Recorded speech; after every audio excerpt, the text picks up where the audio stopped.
Today's show is brought to you by adamandeve.com. Go to adamandeve.com right now and you'll get 50% off just about any item. All you have to do is enter the code word GLORY, Glory, at checkout. Be advised that this show is not for children, the faint of heart, or the easily offended. The explicit tag is there for a reason.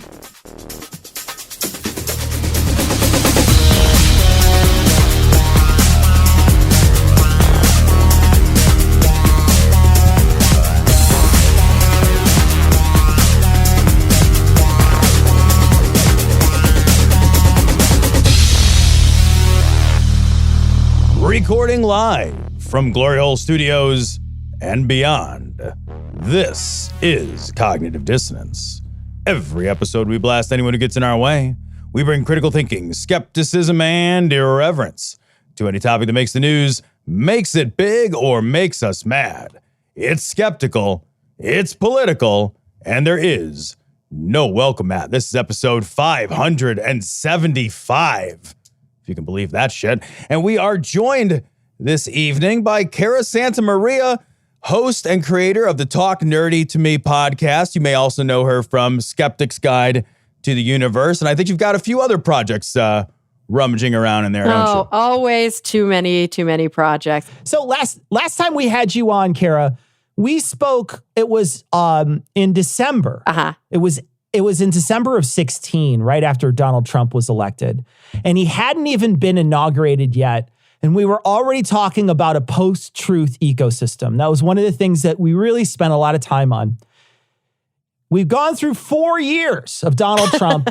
And is it as bad, the ecosystem, the information ecosystem, the sort of the post-truth, what we were talking about post-truth, is it as bad as you thought it would be right now? Yeah. I mean, I got to tell you, like, if you had said no, I'd have been like, I'm going to leave this call because I don't live in the same world you live in right now. Pretty fucking bad. Like, I don't know what to say Yeah, about pretty that. fucking bad. Yeah. It is as bad. I think actually, it actually is maybe starting to get a little bit better. It's hard for me because I'm a coastal elite, right? I live in Los Angeles and I see the LA, vibe. That said, I'm born and raised in Texas and my parents still live in Texas. So I get reports back from the front lines on a regular basis. Yeah.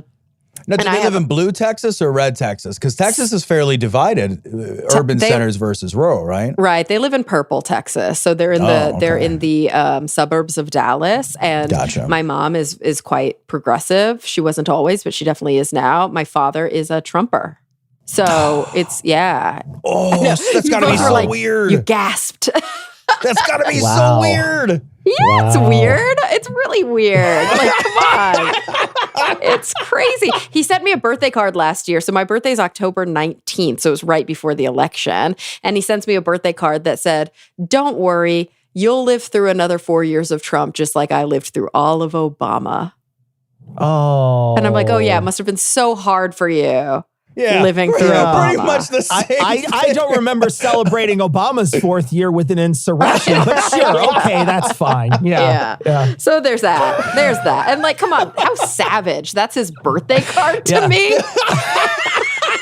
I guess that's true It's too. rough, man. It's so crazy how much politics is like. Politics used to be like polite people don't talk about their politics. That was like how I grew up. Like religion and politics and money, you don't talk about them in a polite conversation. And now it's like fucking happy birthday, and you better vote for the people I vote for. And you get like everything has just gone insane. It's just and it's definitely been a difficult source for me because I think my father is one of those classic individuals who, Robin DiAngelo is writing to in White Fragility. One of these people who doesn't identify themselves as racist, who doesn't identify themselves as part of a white supremacist movement, but definitely benefits from it, definitely is on the same side of the aisle as it. And there are times when the confronting nature of his ideology is too much. So we'll get in these text arguments, and it's really, really tough because he'll spend a lot of time being like, Cara, your father's not racist. And I'm like,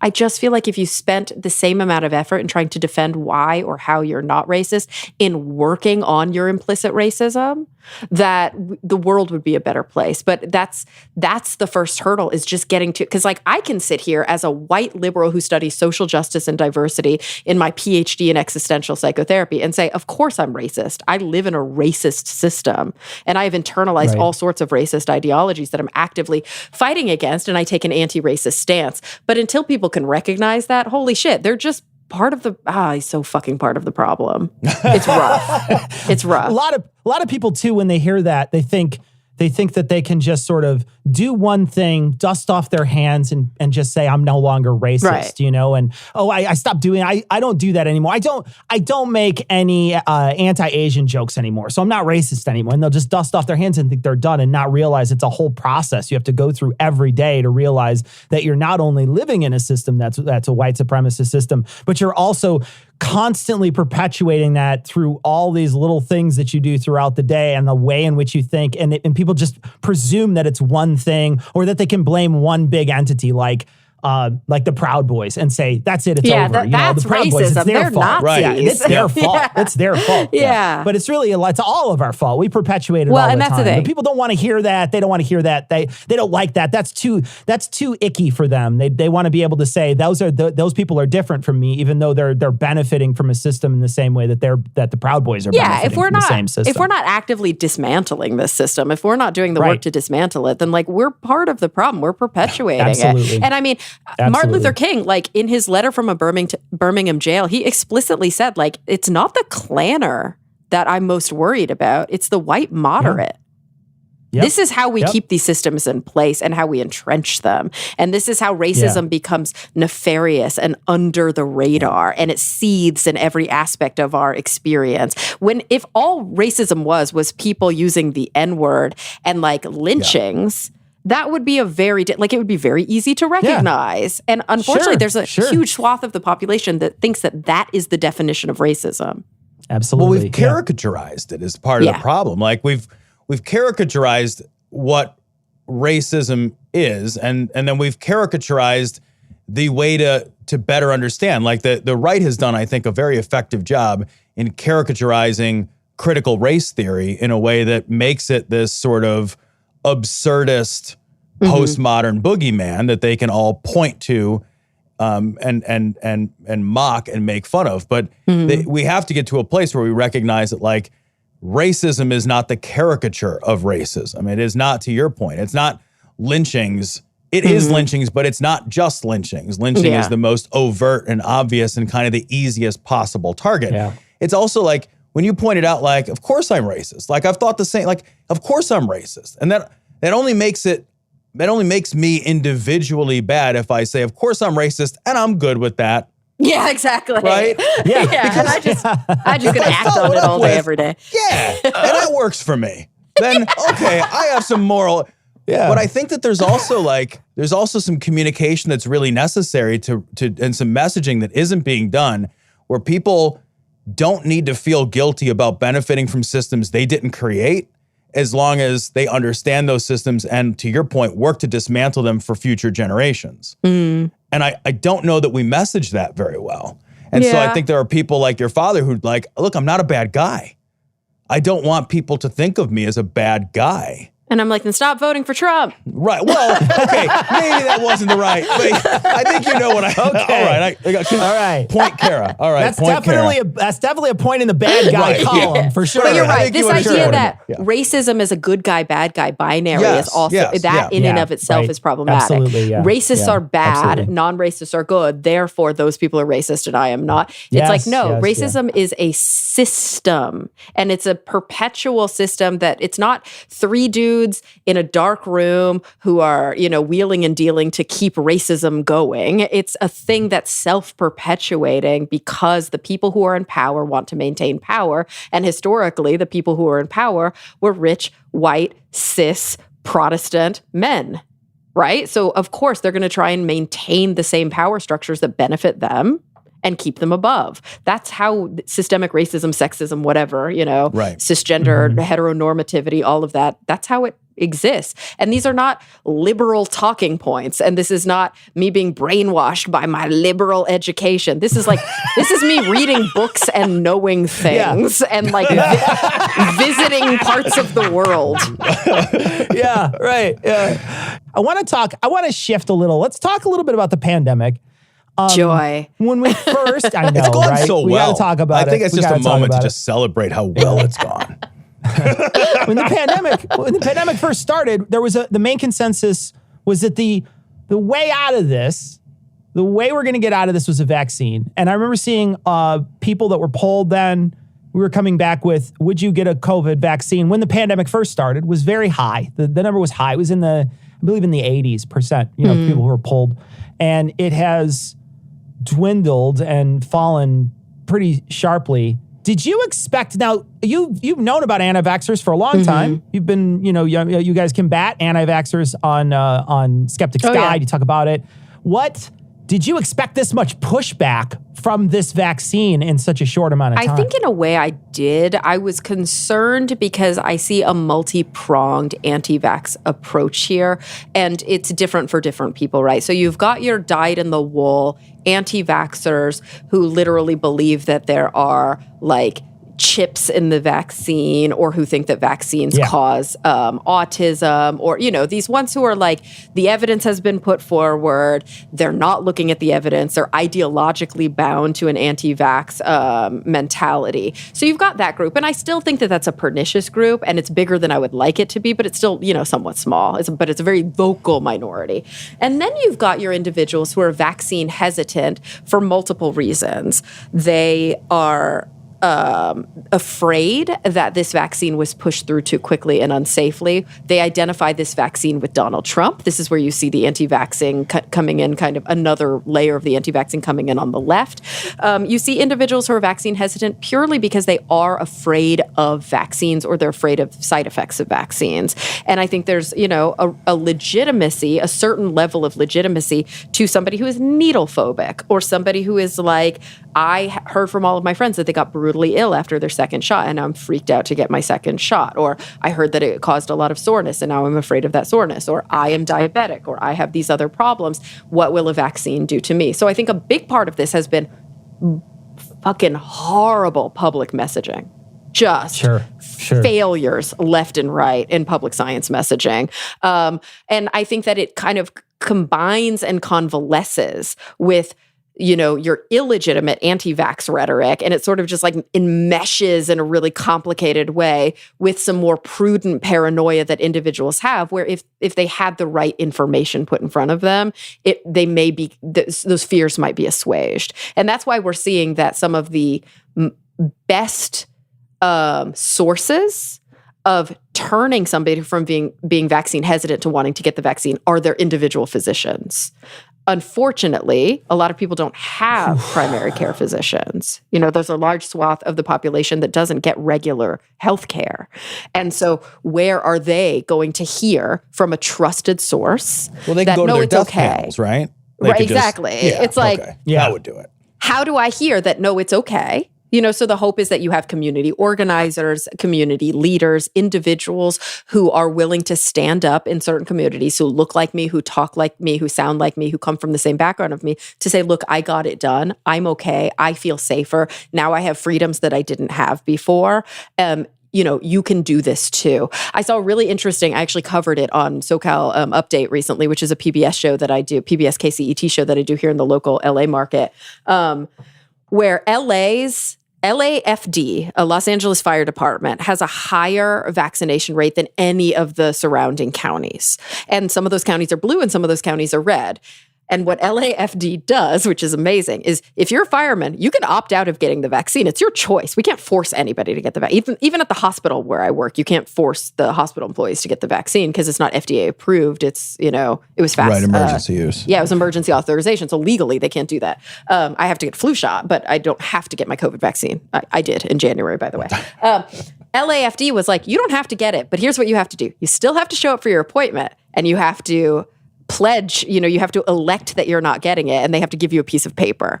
And just the simple act of requiring people to go means that A, some of them were just like shamed into it because they see all of their coworkers there getting jabs. Create some peer pressure around it, right? And they're like, okay. Other ones are like, well, I'm here anyway. They're literally just like, all right, I'm here in line anyway. Might as well get the shot. Man, I might as well care about public health. Exactly. I love the human animal because it's just like you can trick us in mass into doing like the right thing just by being like, okay, fine, I'll go. Like, yes, like inertia. you get a lollipop. Do you want to like? Didn't Krispy Kreme be like free donut to anybody who gets vaccinated? And everybody's like, hell yeah, free Krispy Kreme, worth it. We're gonna go to the fucking Armageddon because of inertia, just because it's like, oh God, but I want to lay on the couch. And you're right. And there's actually a social psychology component to this, and it has to do with positive risk and negative risk. We identify less risk with negative risk, meaning that if I sit here and do nothing, it seems to us less risky than doing the thing, which also has a risk-benefit analysis tied to it. So even though we know that getting the vaccine is almost the safest thing you can do, it prevents potentially deadly illness, and the negative outcome of getting a vaccine, like the potential for Guillain-Barré, for example, or any sort of severe vaccine risks, which do exist. That's the other thing. Like they do exist. They're just so fleetingly rare. Fleetingly. But we know that risk-benefit calculus is better. Yet we think, well, if I stay home and do nothing, I'm not actively engaging in the risky behavior. Like that's where our minds go. And it's a really difficult cognitive bias that we have to get past, that the do nothing bias is actually not better for us. It's worse in this situation. We have to do something, and that is get the vaccine. So we talked at the very beginning, the opening question was sort of, how did you anticipate it being this bad? And, it was funny because maybe 2.5, 3 years into the administration, I made some joke on the show, like, can you imagine if something really tragic happened during this administration, like a pandemic? And then a handful of months later, we have this pandemic. And I wanted to ask your opinion because the role of public health messaging and science messaging could not have been more important over the last 15, 16 months, right? It literally could not have, there's no way to overemphasize how vital quality science messaging around public health was. And we did possibly the worst job. And I mean that because not only did we send the wrong message, it actually, in my opinion, I'm curious what you think, we didn't just send the wrong message. We sent a slew of conflicting and confusing messages from a variety of experts who contradicted one another. Oh, and non-experts. And very much non-experts across many different spheres. So I'd be curious to get your take on that in general. And also, what's the way out of that messaging crisis? Because we find ourselves still dealing with the ramifications of that messaging crisis. So if I have the answer, do I get like a Nobel Prize? Is that how this we're going to solve all of these problems on Cognitive Dissonance podcast for sure. So here's the thing. I think that we tend to do this, and I'm doing it right now. We use the royal we a lot. And like, are we saying we as Americans? Are we saying we as the American government? Because like, who is we in this? I think that Trump's administration really set the groundwork for just garbage upon garbage. And so not only was there good public health messaging that was pushing and attempting to exist against a background of self-sabotage and against a background of lack of promotion, we also, and so it's like, Fauci, for example, yes, we can point to one specific time in history where he did send conflicting messages, where he said, let's not freak out. We don't all need to go and buy masks. And then, within a couple of months, it was like, yeah, we should probably buy some masks. Like we're seeing now that this is an airborne virus. We're seeing that the supply chain is slightly more functional now. We need to actually realize that this could be a mitigation approach. I do think that there's some xenophobia in that. I'm not blaming Fauci per se. He was the mouthpiece, but I think there's American xenophobia. If we had taken the time to internalize some of the more Asian cultures' approaches to preventing disease early on and not been so afraid of it, we might have gotten ahead of this easier. And I think, that does come down to xenophobia and just our customs seeming like they're the better customs and those customs seeming like they're being overly cautious. It's not true. We know now that that's not true. Let's listen to the people who've been through this before with MERS or with SARS. But on top of that, you add the fact that Fauci is standing right next to Trump, and Trump is saying the opposite of what Fauci's saying. Right. That's confusing to the general public. Fauci saying, let's drink bleach or inject it in our veins or shine a light inside of the body to purify ourselves. And he's basically saying, it's a hoax, but wait, we're going to take it seriously. But also, I burned the book that the last administration made for us. Yeah, right. You know, in case of a pandemic. And like, what is the average American supposed to think? Supposed to do? You know, I'm curious because one of the things that you mentioned is in the beginning, Fauci said, well, you know, let's not panic and go out and buy masks. And there were, I think there were good reasons and bad reasons to say that, right? And one of the things is later, additional information comes to light because that's how science works. And so then the recommendations change. And they continue to change as we move through this pandemic. And I suspect that they will continue to change.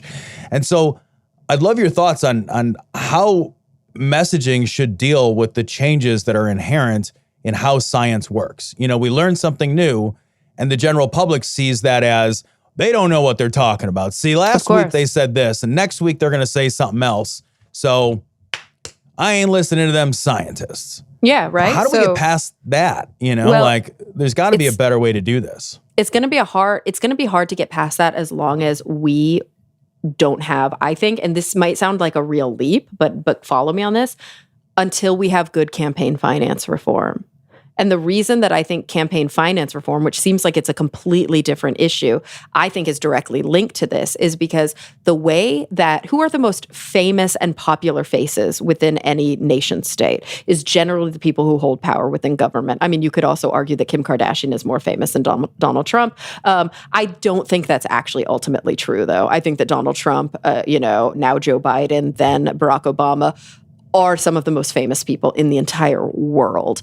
And when you've got famous people who have a lot of power and clout, good or bad, polarizing or not, who have to kind of position their own agendas in a way that seems unwavering and unflappable in effort to raise enough money to then run again. And it's all a 4-year cycle. And I'm committed to this and we're going to get this accomplished. And it's the only thing that I'm talking about. And if I change my mind, I'm a flip-flopper. So I've got to stay the course and let's raise as much money as we can to get elected again. And now my entire term is going to be about re-election. As long as that, and we see it in Congress too, we see it, in the Senate and the House, as long as that is the way that the political structure is going to work in the US. And I'm not saying we shouldn't have terms. I love term limits. I'm saying the fundraising component, which is directly tied to the marketing, which is directly tied to getting out in front and doubling down and never being wrong and never changing our minds, has created a culture where people don't trust you if you change your mind. People don't trust you if you say, there's new evidence and I want to now go with that new evidence. And I think that those things are really related until our politicians are willing to say, I was wrong and not get skewered for it. There's a reason that they can't say it now. Yeah. It's crucifixion, until they can say, there's new evidence and I've changed my mind. And that means I'm growing and I'm learning and I'm going to now be a better leader. And we don't crucify them. I don't think our scientists are going to be very good at doing that. It's like the Johnson & Johnson pause. Like the Johnson & Johnson pause was a wonderful thing. If you ask anyone involved in the science around it, it's from like, a science perspective, but from a marketing perspective, it was a massive mistake. Exactly, and it's a horror. Like there's that, and that's the kind of point I'm driving. Like there's a massive disconnect between what scientists understand is a good decision and the right thing to do, and prudent and honest and transparent, and then how that's perceived by the public. And that's always been the case. Yeah, so here's my solution. Listen to the social psychologists. Because social psychologists and neuroeconomists, they study this for a living. And it's scary and sad because when is it most often used? Marketing research. Right. Marketing, it's the big companies who know the power of this and who actually hire these people to help them with persuasion, but we should be doing this in government as well. Just back to that Los Angeles Fire Department. Like, it can be used for good and it can be used for evil. I don't believe in good and evil, but you know what I mean. I do. And so it's like, yes, there are people who already get this shit, and somehow we're constantly reinventing the wheel. Let's listen to those people. What do you think about vaccine passports? I mean, I don't really get what it is. Like, I think that's a very vague term that, until we've really drilled down into what it means, is something that I get why people would be, the American kind of way is to be like, that's invading my freedom. But at the same time, we have passports. We're not allowed to fly without real those. Passports. That shows that I did a background check. I have a yellow card that shows I have my yellow fever vaccine. There are countries I can't go to without my yellow card. You have to go. Yeah. Yeah, there's some countries you have to, if you're going to go there, you have to have vaccines. Like, if you have to have them. And you got to get vaccines to go to register for school. Like, vaccines are just part of our public health infrastructure. Totally. I have a pretty intensive yellow card because I spend quite a bit of time in kind of more difficult places in South America or in like Southern Africa, where there are certain things that you not only are required but are recommended to have. So my yellow card is pretty extensive, and I in no way feel like my freedoms are being taken away from me if I travel with my yellow card.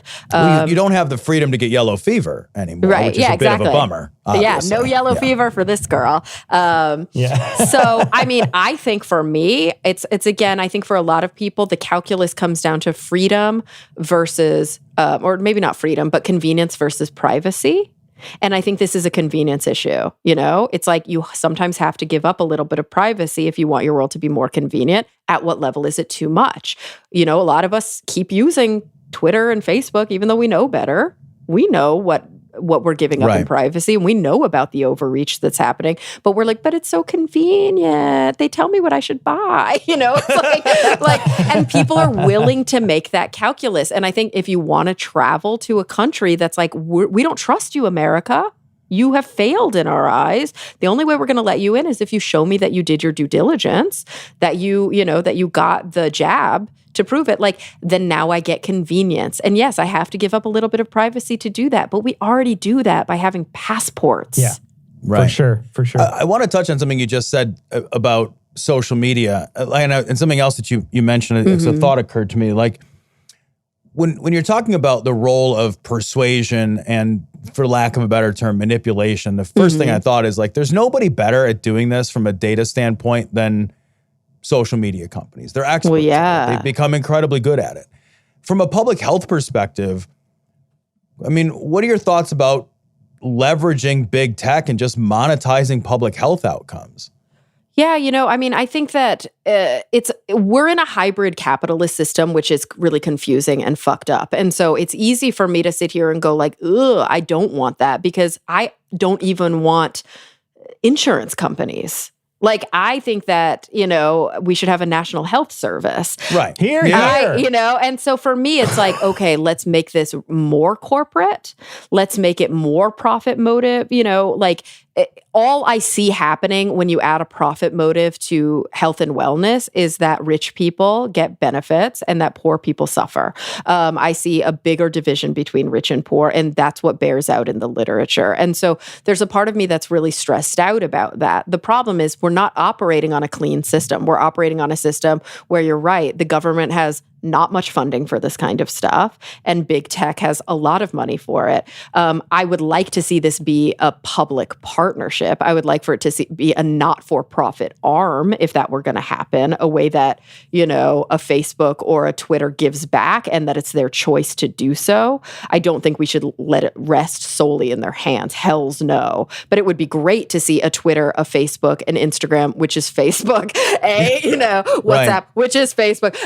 But to see these different companies say, we care about this shit and we're going to do our part to improve public health outcomes. But, you know, that's on them. They're a private fucking company. And that's the fucked up thing that happens when we give them that much power. Right. You know, barring any newfound Zuckerbergian altruism, which strikes me as kind of utopian, I wonder if, unfortunately utopian, I do wonder, like, why the government wouldn't just, I mean, we Cognitive Dissonance right now could buy ads on Facebook. And then Facebook would leverage their data mining and their algorithms in order to push that in front of people. And it just strikes me that we haven't done that for the vaccine. We haven't done that for public health. The state of Illinois has not spent $30 million on Facebook to get messaging out. The U.S. government hasn't done that. I think that there's a twofold thing here. On one hand, we kind of have, but we've done it in a more legislative way. So like if you go on Instagram and somebody's talking about their vaccine, there is a CDC disclaimer that it's required that they read, that says like, this is where you can go to get a vaccine. Like this is actually government overlay. And so that does kind of exist, but you're right. It's not using persuasion science to its fullest. Right. I wonder if part of that is because the cost benefit analysis isn't there. Like, is an ad actually going to be what works? Or is it going to work more if like Aunt Mary shares a meme? Right. And how do we tap into that? And the question is money the way into that? I don't know. Is this a problem we can buy our way out of? Maybe I just feel like money's made it worse. Money's made it so much worse. Yeah. And I'm just sort of like, man, we're not unless we retool capitalism. I'm just wondering, don't get me wrong, totally pro retooling capitalism. Yeah, that's the problem. So until we retool capitalism, we have to work with a broken system. Right. It's the same thing that we see with like a racist system, right? Until we make our system actively anti-racist, we have to work within the constraints of a racist system, which is why we saw vaccine initiatives that were like, vaccines are going to black and brown people first. And then all of the racist fucknuts in the South were like, that's racist. That's reverse racism. Right. You can't do that. And it's like, no, we're just trying to operate within your shitty racist system. And this is the only thing we know how to do. Well, and then here in Illinois, you send it to the very red parts of Illinois. And there was, you could literally like look across. I went to go get it in one of these red rural parts of Illinois, right? And so you could just look and see there was 15 bays of seats with the cloth that separated it, and there was 15. There had to be hundreds of places to get a vaccine, and they were filling one tiny little corner of it. One tiny, because nobody wants it down there in those red parts of, but yet they'll scream about how they wanted it, but all they really wanted was for the black and brown people not to have get it. Right. Like, that's literally it. Yeah. And I think that's what comes down to maybe that money should be spent less on let's buy some Facebook ads and more on let's get down, boots on the ground, grassroots, and do some real community organizing.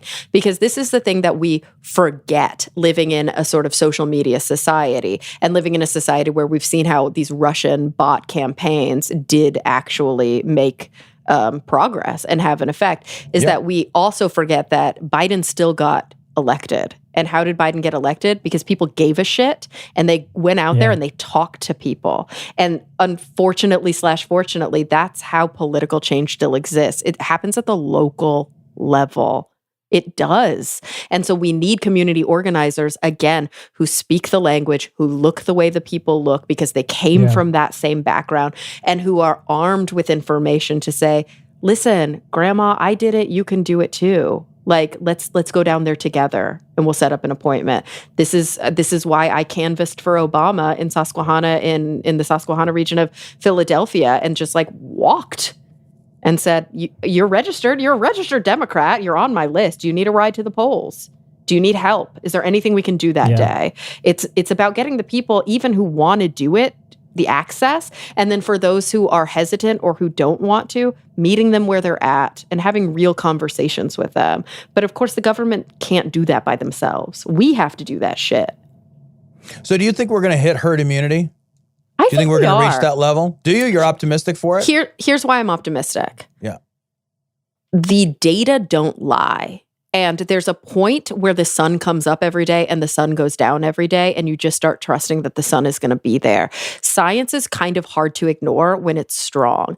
And when certain communities are able to exist and thrive the way that they used to, and fewer people are going to the hospital, and normalcy starts to creep into people's lives, and the fear starts to become mitigated, I think that people will see that outcome.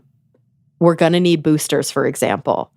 And I think it's going to become really clear when the waves start to come back and people are going to go, holy shit, I need to go get that booster. There may be, there may be a time, you're right, where our actions let some of these anti-vaxxers off the hook, where they get to utilize our own herd immunity to their advantage. But ultimately, there's going to be that sort of tipping point. And when we hit those tipping points and we finally see, we never had evidence to what a world was like when we're vaccinated.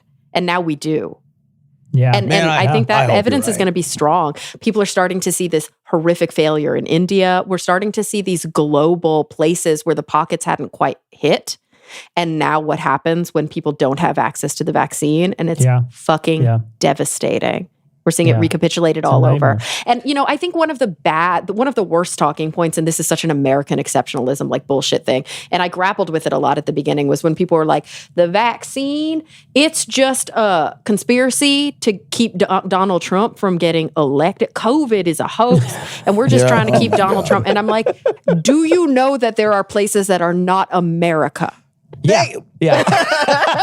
Thank you. It's like this is not a domestic crisis. It is an international crisis. What? That is genuinely the most American response to that, though, is to realize you're the only one that matters. Right. That is the most American thing you could possibly do. And I was thinking about that the other day because I was thinking, I don't know why it came up, but I was listening to Don't Judge Me, this really beautiful Mumford & Sons album that's like, it's a combination with the very best in Baba Mal. So it's like Mumford, it's called Johannesburg, and it was recorded in Southern Africa. And there's Baba Mal, who I think is Sinhalese, and he sings on the album. And it's just this amazing thing. And I was thinking, if this were 20 years ago, they would call this world music. And then I realized, how fucking racist is that?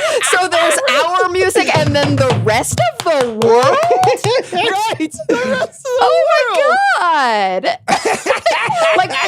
And this is a phrase like Paul Simon, who like actually was doing stuff with Ladysmith Black Mambazo and was like actually traveling the world. He somehow had to just be like, world music. Yeah, I guess it's world music. What the fuck? In America, we know that there are people who don't know that Africa is a continent. They think it is a country. And that people from, Ethiopia and people from Namibia and people from Mozambique and, like Eswatini, like that these people are all just the same, even though they're more diverse than any of us are. So we know that this is an issue, but literally that's really bad when it's just the U.S. and the world. I love it. I love the world music. Put other. That category is now just other.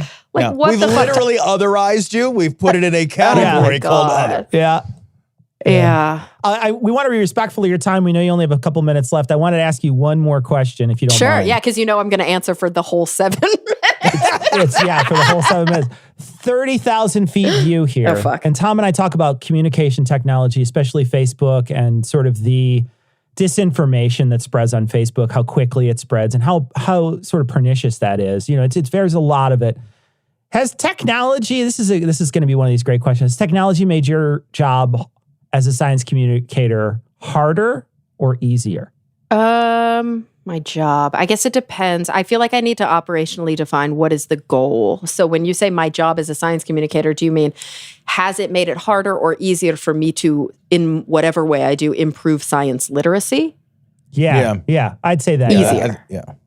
Good. Much Really? easier.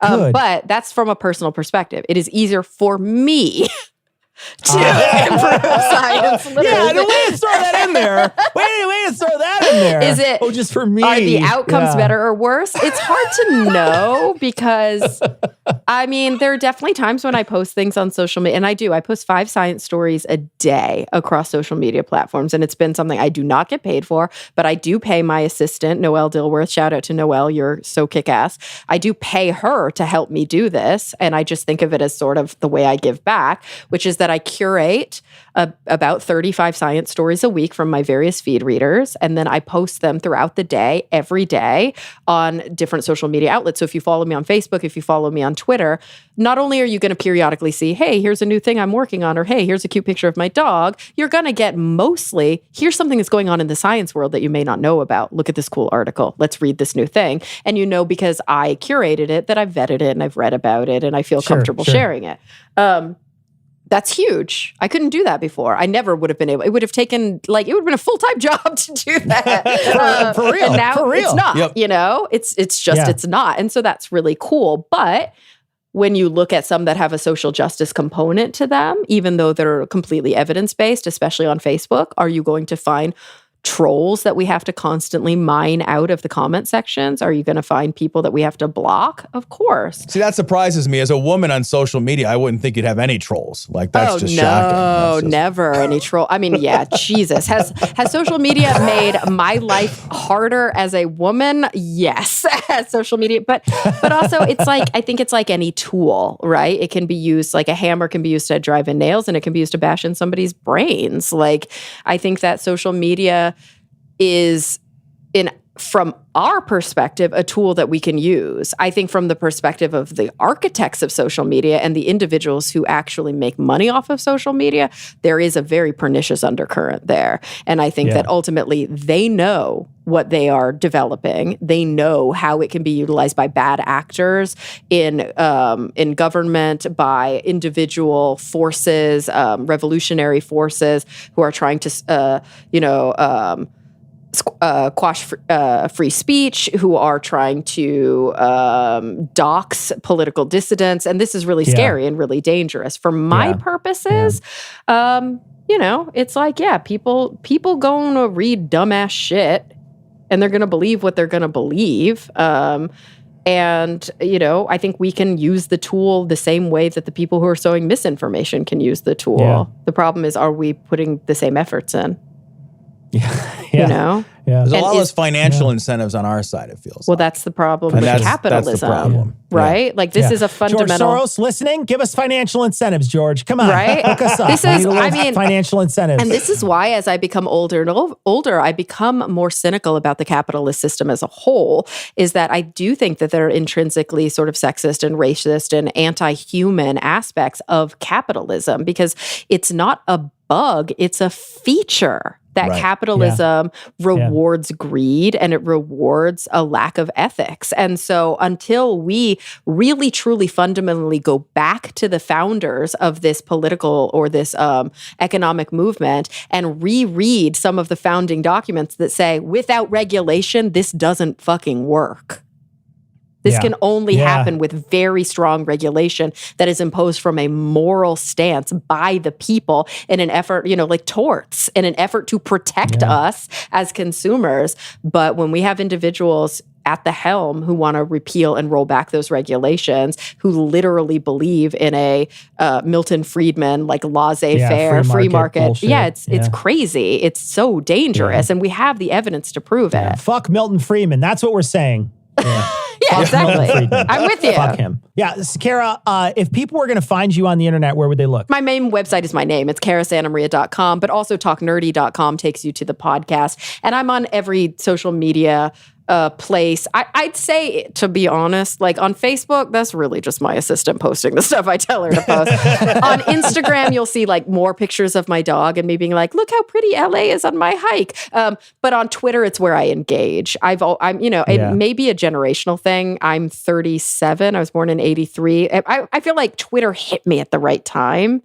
And I get Twitter in a way that the other social media outlets I don't get. And so that's, if you actually think you want me to read something that you wrote, probably tweet it. Twitter. Probably the best chance of hitting me in the head with a rock. But you can see my work across my website, and you can go to talknerdy.com. Oh, and my Patreon, of course, patreon.com/talknerdy. Cara, thanks so much for taking the time to talk with us today. We really do appreciate it. Yeah, this was great. Yeah, thanks for having me, you guys.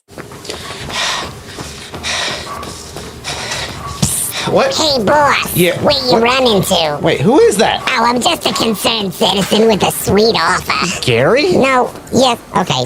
Just stay in character, Ian. Hold on. I'm out of breath. Oh, would you say that you're breathless? It's not exactly the same phrase. And why are you breathing like that? Well, I just wanted to introduce you to Adam and Eve's orgasm-shattering new toy, Breathless. Wait, is this an ad? Did you follow me to the gym to do an ad? Maybe.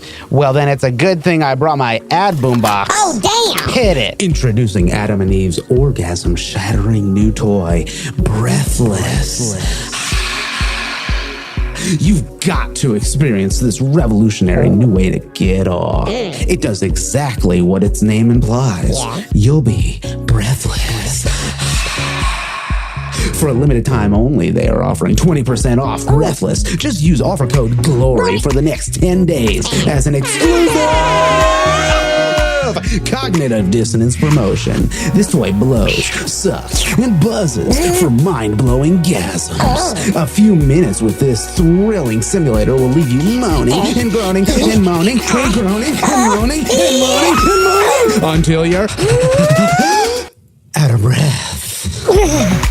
We have came to team your biggest O ever. Recreate the sensation of oral sex using waves of air pressure. Play with 10 vibration modes, including multiple speeds and patterns. But wait, there's more. Jump right in. It's also fully waterproof. Where is the water now? Come to think of it, they probably meant like a shower or a bathtub, not in the ocean in a wetsuit. Although if you're in a suit, you're gonna get wet from the pleasure. Enjoy some of the best head you've ever had with Adam and Eve. Breathless. So hurry and get your Breathless by using offer code GLORY and get free shipping. And if you already have Breathless, you can use the same code and get up to 50% off almost any other item. We've got the hookup, like a coat hook or a gas line for your stove, because you need that if you're going to start cooking. Right. In the bedroom. That analogy works, and it's got anal in it. Thank you, Gary. Don't delay. Get to adamandeve.com to get your Breathless. Because it's good. Don't just take my word for it. Gary? It's one of their thousands of satisfaction guaranteed products, All right. and it's real good. Gary, not in public. We're not in public. We're in your office/gym. Well, not in here either. So go to adamandeve.com, use code GLORY, and get Breathless. Forget the gym membership. Or do both. It's probably healthy to both work out and masturbate and or do this sex. With your butt. So, code GLORY. How would you describe this paint? Wet. And how would you describe to the viewer at home exactly what it is they are seeing right now? I guess they're watching paint dry. To the wonder of television. This story comes from New York Magazine's Intelligencer. George W. Bush can't paint his way out of hell. The chilling spectacle of watching the political class redeem a criminal again. And this is an awesome article that really talks about the way that all of a sudden George W. Bush has changed from the guy who got us into a illegitimate war, hunting for WMDs that didn't exist, that he fucking lied about. And now all of a sudden this guy is like this happy paternalistic grandfatherly figure. There's so much more too. It's stuff we forget, where he crashed the economy. He tortured people off American shore. He held people indefinitely off American shore. And it's not just him, right? Because that was continued on in other administrations, but he started it. Well, and that's the thing. Like the Bush administration was the beginning of this incredibly, I almost said slow, but it wasn't slow and it wasn't insidious. It was incredibly fast. This new era of politicking and governance and new theories about governmental power and executive power and the role of the executive in government, and this massive expansion of authoritarian rule from the executive all kind of came into being as a direct result of Bush and Cheney and all the rest of those think about those fucking monsters that were in charge. Yeah. The names, you know the names: Bush, Cheney, Rumsfeld, Karl Rove. Those guys were fucking evil. Monsters. They were straight up absolutely monsters. Absolutely. They were. And they have changed the face of politics. They have corrupted the morals of our country. They have eroded our democracy, and they did it intentionally. Like it wasn't an accident or a byproduct of their activity. Think about like the Patriot Act. Yes. And the terrible infringements on your civil liberties that we all embraced, or not all of us, because I know I certainly fucking didn't, but many of us fucking embraced. Think about like all the gives towards security, all the freedoms that we lost in order to gain a wisp of fucking security, the lives that were lost pursuing this nonsensical idea that we're going to attack terrorism, the concept, and root it out across the world. That's all this guy. Yeah. That's all this guy. And now George W. Bush is like the silly guy who can't put on his raincoat. Yep. He's the guy who's painting. You know who else painted? John Gacy, okay? Yeah. John Wayne Gacy, the guy who murdered kids and stuffed them in his fucking crawl space. Also painter, by the way. Adolf Hitler. Literally painter. Hitler. Yeah. Painter. Get out of here with that shit. But you know, what's happening though, Tom, is this convenient forgetting that the Democrats do time and time again, because there needs to be, this is only one-sided. There's only one side that does this. It's the Democrats, it's the left, that always feels like there always has to be this sort of slow hand reaching to shake. We always have to sort of meet, and not only meet in the middle ground, but always cave, always give to them, always say to them, you know, oh, we need to be buddies. We need to respect each other's humanity. You know, sometimes people don't deserve that respect. This guy was a fucking monster and he doesn't deserve the respect. And no amount of hugs from Michelle Obama should redeem his image. You know, and the other thing that we're doing, Cecil, is we are sort of wistfully remembering a time, right? Yeah. And we're doing that inaccurately. Yes. And we're doing that by comparing Trump, the trauma of the Trump administration, because it's fresh, to the Bush administration. And it's exactly right. It's because it's fresh, but also, you know, the Trump administration's evils and excesses were more overt and they were louder. Yes. But the excesses and evils of the Bush administration were more effective and more insidious because he was a better politician with smarter fucking advisors around him. Yeah. So we're not being honest in that comparison. If you compare effect versus effect, what did George W. Bush do? Like, to your point, he fucking decimated the economy, absolutely crushed it, and then tried to throw everybody $300 in the hopes that would get better. He got us involved in wars that cost trillions of dollars, hundreds of thousands of innocent people. Yeah. Totally fucking annihilated for no reason. Wars that dragged on for decades that accomplished nothing, predicated entirely on lies for which he was never properly held accountable for. The complete erosion of fundamental freedoms that are inherent in being an American citizen. The idea, the very concept as a nation that we would look to torture as a solution to our problems, to our security problems. These ideas all came from Bush. They all came from Bush. The radicalizing of our Islamophobia, the weaponizing of Islamophobia, that came from Bush. Yeah. Axis of evil. He used that. Axis of evil. Those were his words. Yep. Yeah. Yep. Yeah.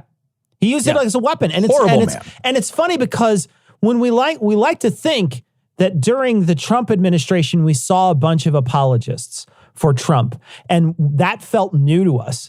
But scroll back in your timeline, folks, to when Bush was president, and look at how many people were fighting and trying to tell you that waterboarding wasn't torture. Do you remember that? Do you remember that big push about how waterboarding's not torture? Yep. I remember there was a Chicago DJ who said it time and time again, and then they waterboarded him, and he cried, got up and said, I fucking take it all back. I take it all back. It's absolutely torture. The moment someone actually did it to him.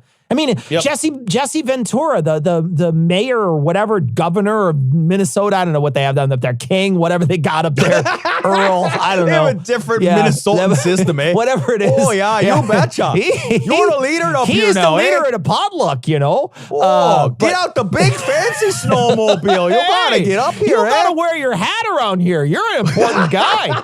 But yeah, that fucking guy.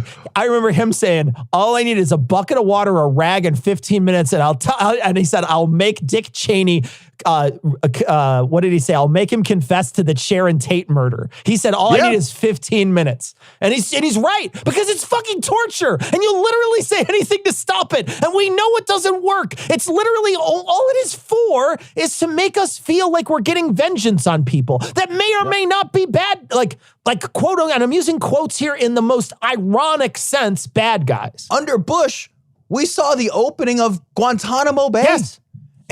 Which is still open. Yeah. Wait, that is a detention center where we just picked people up from all over the world with no due process. Yeah. They still have had no due process. Enormous numbers of those people have been found to have been a no threat whatsoever. And they are no different than like you or like me or anyone else. These are cab drivers and dudes with families and shit that were fucking picked up and tortured and interrogated and stuck in cages halfway around the world, and they're never going home. Yeah. They're never going home. And that's just a thing that we did under Bush. And that was such a fucking horrifying, toxic thing to have done that we still haven't figured out how to close the fucking fix thing. It. Yeah. What, like 3 fucking administrations later, we still have no idea what to do with that fucking mess. Cecil, we're winding down the war in Afghanistan this year. Yeah. 20 fucking years later. Good caveat there, because we said the same thing before. We have been down this road before, and every president since Obama included, said they were going to end it, and nobody's ended it. Nobody's ended it. And what the fuck did we get out of invading Afghanistan? Raise your fucking hand if you know what we got out of that. How that made us fucking safer. Yeah. PTSD. That's what we got. Yeah, right. That's what we This is 1900. We don't have pills. We don't have, what's it called? What's that pill that solves everything? Antibiotics. We didn't have that, okay? There's no antibiotics, okay? This story comes from Slate. This is just bonkers. Miami private school informs parents vaccinated teachers may be transmitting something from their bodies. Wait. What, the idea that science works? Is that what they're transmitting? I'll tell you what, if you don't have the vaccine, you actually may be transmitting something called COVID. You might be transmitting a virus, literally a vector for disease. Yeah, I guess maybe if they get the Sputnik V, they could transmit something. That beep sound you were just doing. Yeah. A private Miami area school has taken a counterfactual approach to protecting student health during a pandemic, informing parents in a letter Monday that it will not employ any staff that has received a coronavirus vaccination, and those that have gotten vaccinated will be asked to isolate from students who range from pre-K to 8th grade. The thinking, school founder Lila Sentner explained, with a very heavy heart, in the bulletin is that reports have recently surfaced of non-vaccinated people being negatively impacted by interacting with people who have been vaccinated. What do they have, the big SADs? What's going on? I'm sorry, I think you have that backwards. Yeah. I think the fucking non-vaccinated people are the threat. Sentner and her husband, David Sentner, opened the school in 2019, which now has nearly 300 students, paying up to $30,000 a year in tuition, and promotes itself as a happiness school. 30 grand, dude. 30 grand a year. 30 grand to have a vaccine denier. You gonna pay somebody 30 grand to educate your kids, and this is their take? What, to send them to a happiness school? I thought money couldn't buy happiness. which is total bullshit. It absolutely can buy happiness. Emotional intelligence. I'll tell you what, Cecil. In my life, I've had no money. Yeah. I could not find happiness. Yeah. And a little bit of money has really helped the happiness quotient. I will say this. Money can't buy happiness, but it sure as fucking insure it. That's for damn sure. Right. A lack of money sure can buy unhappiness. Yeah, that's for sure. It values emotional intelligence and mindfulness. What? Science, not so much. Vaccinated adults, quote, this is fucking amazing, may be transmitting something from their bodies that could be impacting the reproductive systems, fertility, and normal growth and development in women and children. Even among our own population, we have at least 3 women with menstrual cycles impacted after having spent time with a vaccinated. I love the embedded misogyny in there that like men are just fine, right?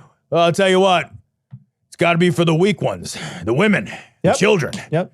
Us men, we're fine. We're fine. We can get. Look, here's the thing. All those womanly gears inside you, they could get spun up pretty easy. So, but us men, no. There's never a moment where they say, hey, you know what? If you get the vaccine, guys around you are going to pop boners and shoot jizz out of their cocks. They never say that. They never say that. It's always, it's all your womanly parts are going to start a spinning. And then what do we do? You know, I don't really know what those parts are or what they're called or how to make them feel good out of woman. All them delicate mystery bits that y'all have down inside there. They're an enigma wrapped in a mystery. Yeah. They pull out their tome and just blow the dust off of it. It's hilarious when they talk about it. The way they're talking about it sounds like it's that clip from the Dark Crystal where it's the Great Conjunction. There's 3 women. They're all having their conjunction menstruation at the same time. It's a great conjunction. You spend time with a vaccinated person, you're just like, oh man, like now I don't menstruate the same way. No, man. No, it's like the vaccine's like a fucking metronome. It gets you regular. It's like Metamucil. You know what I mean? Like boom, boom, boom. You know when it's gonna happen to you. Yeah, but you're right though. It's always the woman gears. It's always the little bits inside of women that are so easily shifted by any little thing in the world. And you're right. That's just like a deep misogyny that just is always right. there. Because nobody's gonna write down like, hung around with some vaccinated people and now I'm impotent. Yeah. Because then dudes would have to say they were impotent. Exactly. Right? And they're never gonna say that. Instead, it's like, my woman's got her timelies. You know what her timelies. And I don't really know how that works because she does that out in the barn, like a proper girl is supposed to. Oh God. Jesus Christ. Get a book. Jesus. Literally any book. You can pick one. Just any book. Here's book. Here's my advice to this here's my advice to this school. Stop trying to learn emotionally because it's not working. It's just not working. You gotta crack a book once in a while. I don't care how many times you hug, you're not gonna learn about anything else. Like you could hug a lot of things out, man, but you can't hug out knowledge. No matter what you can squeeze and squeeze and squeeze, you're never getting it out of there. The fucking happiness school. Jesus, man. 30 grand for happiness. 30 grand, dude. Jesus. That is so much money. That's a Patreon I want. College. The happiness Patreon, where you send me 30 grand and I give you a hug. I'd like to see the Kansas City Caucasians. That would be kind of, white guy out there wearing a leisure suit, right? After each home run, he dance around a mobile home. That would be kind of. So this is racist beyond all comprehension. This story comes from Huffington Post. Rick Santorum says nothing was in America before white colonizers arrived. I mean, yes, we have Native Americans, but candidly, there isn't much Native American culture in American culture, said the CNN commentator. And I was surprised to learn that Rick Santorum was a CNN commentator. Yeah, he was on like crazy. He was on throughout the entire election cycle. So he was on CNN as the counterpoint throughout the entire election debacle. And I will be honest, as much as I hate Rick Santorum, he at least had a viewpoint that, while it was extreme right, it certainly didn't lend itself to the conspiracy that the vote was stolen. Oh, he wasn't pushing the steal stuff, the steal narrative? And I won't say that is what his entire view was, because I can't speak for the entirety of his view, but at least what I witnessed, that's what he said. It felt like he was at least on that level. But yeah, he's a CNN commentator. I did want to point out, though, Tom, can I just read a list of states named after Native American names? So Alabama, Alaska, Arizona, Arkansas, Connecticut, Idaho, Illinois, Iowa, Kansas, Kentucky, Massachusetts, Michigan, Minnesota, Mississippi, Missouri, Nebraska, New Mexico, North and South Dakota, Ohio, Oklahoma, Tennessee, Texas, Utah, Wisconsin, and Wyoming all have roots in Native American language. I've never heard of any of those. The third largest city in the United States, Chicago, means wild leeks or something. I know. Yeah, it's literally a fucking Native American word. I want to read his full quote here, because what he says is, "We birthed a nation from nothing." And I have to stop already and be like, the whole idea that there's a we, right? I am a part, because he's saying we is including himself as part of the European colonizers and essentially saying, I am amongst that group. Right. You, if you are like me, are amongst that group. And we have extra legitimacy as a result, like extra Americanosity, right? As a result of being part of this more legitimate America. Yeah. We birthed a nation from nothing. I mean, there was nothing here. I mean, yes, we have Native Americans, but candidly, there isn't much Native American culture in American culture. And I do want to read from this same article. The very foundation of the United States and its system of representative democracy stems from a political system developed by the Iroquois Confederacy of Nations founded in 1142. The U.S. Senate even paid tribute to the Iroquois with a 1988 resolution stating, quote, "The confederation of the original 13 colonies into one republic was influenced by the political system developed by the Iroquois Confederacy, as were many of the democratic principles incorporated into the Constitution itself." But yeah, man, haven't contributed much to American culture. No. Also, like, it is true that we did subjugate and slaughter those people and repopulate or home those people into fucking, reservations and whatever. So it's not like, oh, we showed up and there was nothing here. It's like we showed up, we fucking conquered it with violence, with disease, with lies and manipulations, with outright warfare. And then it's like, well, there wasn't really much here. Well, because you destroyed what was here. It'd be like Cecil, if I showed up to your house and shot your whole family, and then I was like, I built this house from scratch. There wasn't a fucking house here when I showed up. There wasn't anybody here at all. Yeah. Man, I gotta say, you haven't really been keeping up the house very much. Well, you fucking killed me. It's kind of your fault I took it over. I mean, no, it's really your fault. What were you wearing? What was the house wearing? Maybe the Native Americans shouldn't have been out so late. Yeah. Whose fault is it? I can't believe he wasn't fired for those comments either.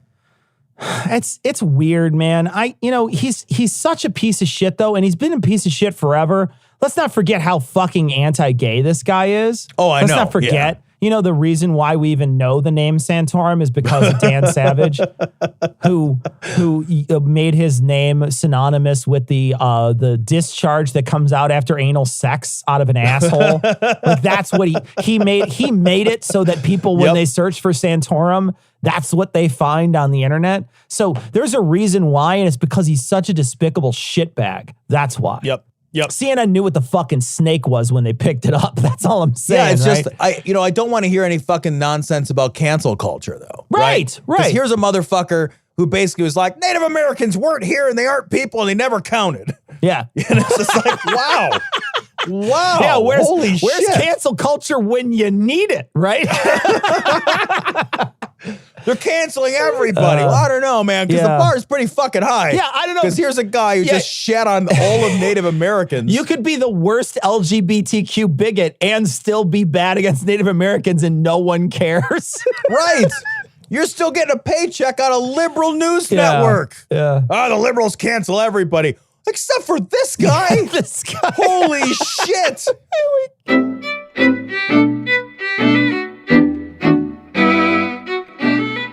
So I want to thank our patrons. Of course, we want to thank all our patrons. We want to thank our newest patrons, Allison, Juliet, Farharder, Kendalian, Shelly, Pamela, Daz, Goat Queen, and the people who up their pledges, Samalama Ding Dong, and Laura. Thank you so much for your generous donations. We really do truly appreciate it. Glory Hole Studios would not exist without you, especially now that we've been demonetized by YouTube. So thank you, patrons. We really do appreciate it. If you were going to super chat this week, Guys, if you were going to come and super chat and you saw super chat was off because YouTube says we were harassing people or something and they canceled our super chat, go turn that into a Patreon. Go over to Patreon, become a patron on a per episode basis. You get extra stuff and we love you for it. So thank you so much, all you patrons. Got a little bit of email we want to go through this last week. We got an image from Holly, and Holly sent in an image that just really captures Josh Duggar's arrest today, and we're going to post it on this week's show notes. So go check it out. This is 575. Got a message, Tom. Last week, you and I were talking about filming the police. Jeremy sent in a message, and it's a Gizmodo article that says there's 12 states you should not be filming the police in.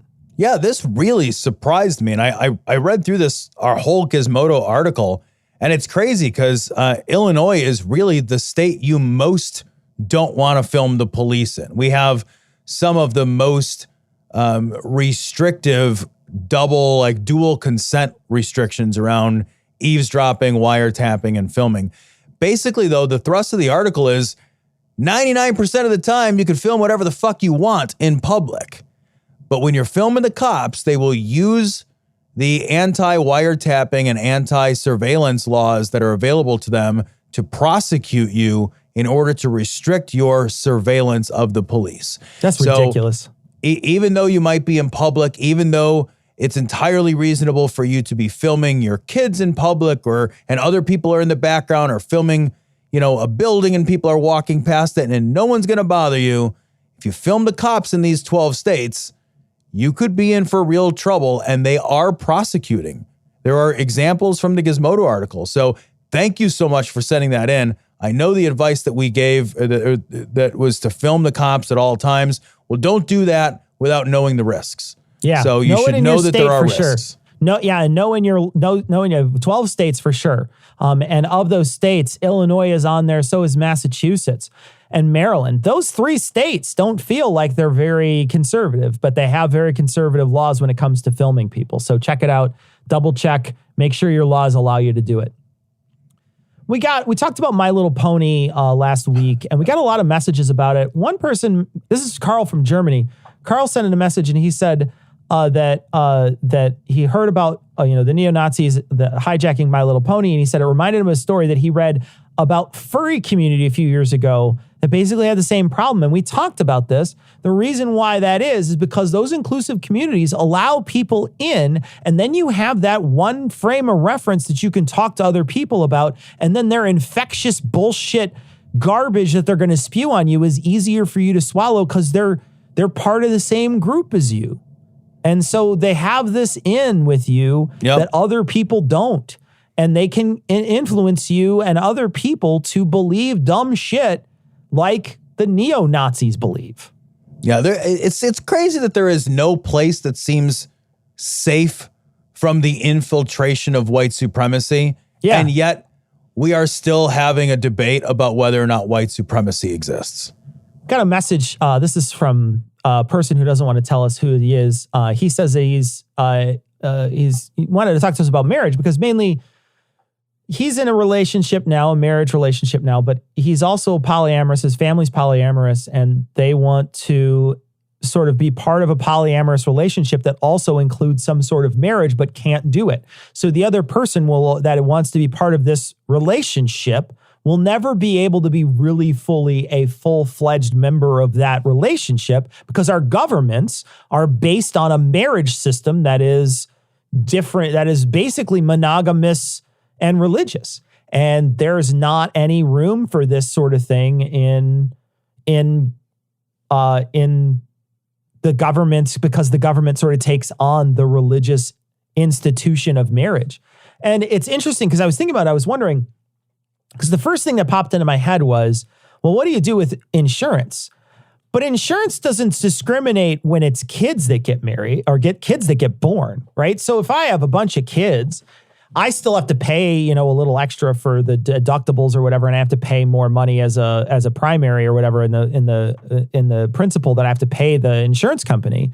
But they shouldn't be stopping my coverage because I have kids, right? They just, if I have 5, 6, 7 kids, it doesn't matter. They still have to insure me, and then I have to pay those fees. Why couldn't that be? That's the only thing I could see that would be the real issue, would be the stopping point legally for other people to have a relationship where there was multiple consenting adults in a relationship. I don't understand why that gets blocked. And the only reason I could think is because it's religious.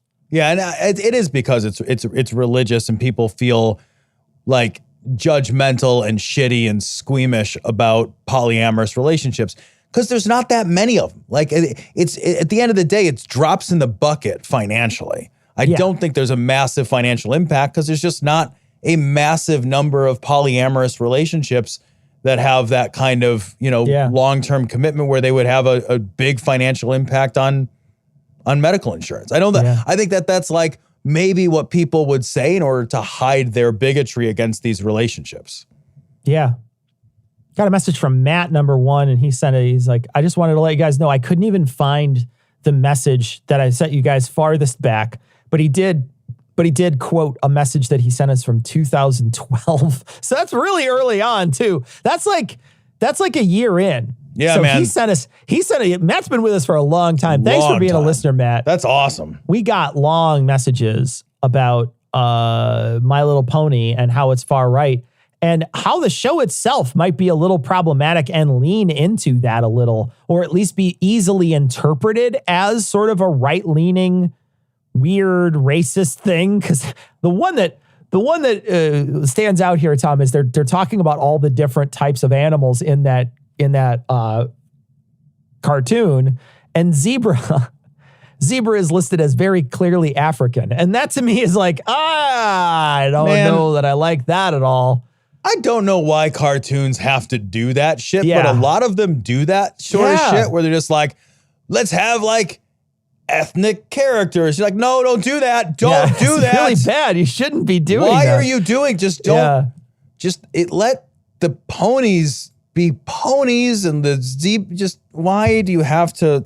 Do you remember when we were watching the Phantom Menace and all this is the Star Wars movies and the fucking the business guys were Asian racist stereotypes. Yes.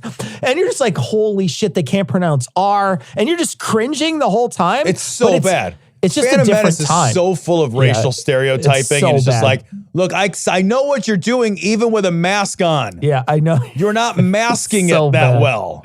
So bad. Jason's in a message, and he says, you guys were talking about how the cops lie. What do you guys think about how the cops are allowed to lie to suspects during interrogation? What about those other lies? I think that is such bullshit. I think that, the way in which we allow police officers to bend and break ethics all the time to try to get, quote unquote, somebody to confess.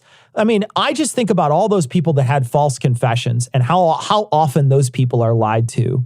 And it doesn't, like, just like we were talking about torture earlier, it doesn't give you a good result, right? We've seen that they lie and manipulate people, and it gives us a bad result in the end. Someone is exonerated because they didn't actually commit the crime. So why allow them to do it? It doesn't give them a benefit. All it does is allow them to get something quickly done and get a collar quickly. And that's not beneficial to anybody. It's not beneficial to society because the person who did the actual crime is out on the loose, and it's not beneficial to the person who got tricked. It's not beneficial to the institution because they look like assholes. It's not good at all. I don't know why we allow it.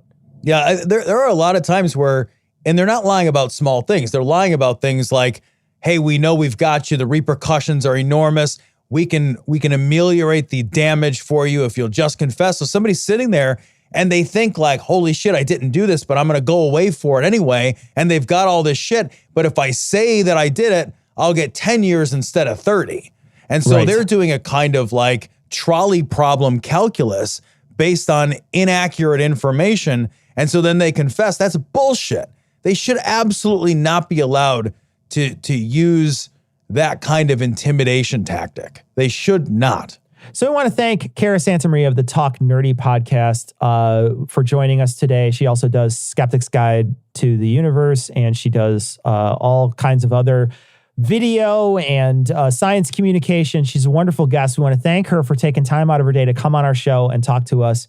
She's a real treasure, and we're so happy that she was able to join us. So that's going to wrap it up for this week. Be sure to join us on our live streams. We had to move our live stream up a little bit this week because we recorded with Cara early. So if you missed it, you can catch the repeat or the restream or whatever afterwards. We moved it up 2 hours, but we will be back normal time next week, 9 p.m. So come check us out. We'll be doing our normal thing on live stream. We do it every week and we have a lot of fun. So come check us out. Come chat with us. Come hang out with us. That's going to wrap it up for this week. We're going to leave you like we always do with the Skeptic's Creed. Credulity is not a virtue. It's fortune cookie cutter, mommy issue, hypno-Babylon bullshit. Couched in scientician, double bubble, toil and trouble, pseudo quasi-alternative, acupunctuating, pressurized, stereogram, pyramidal, free energy healing, water downward spiral, brain deadpan sales pitch, late night info docutainment. Leo, Pisces, cancer cures, detox, reflex, foot massage, death and towers, tarot cards, psychic healing, crystal balls, Bigfoot, Yeti, aliens, churches, mosques and synagogues, temples, dragons, giant worms, Atlantis, dolphins, truthers, birthers, witches, wizards, vaccine nuts, shaman healers, evangelists, conspiracy, doublespeak, stigmata, nonsense. Expose your sides. Thrust your hands, bloody, evidential, conclusive. Doubt even this.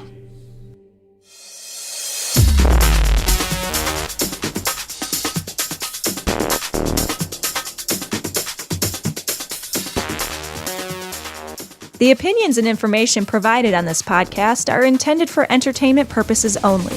All opinions are solely that of Glory Hole Studios, LLC. Cognitive Dissonance makes no representations as to accuracy, completeness, currentness, suitability, or validity of any information, and will not be liable for any errors, damages, or butthurt arising from consumption. All information is provided on an as-is basis. No refunds. Produced in association with the local Dairy Council and viewers like you.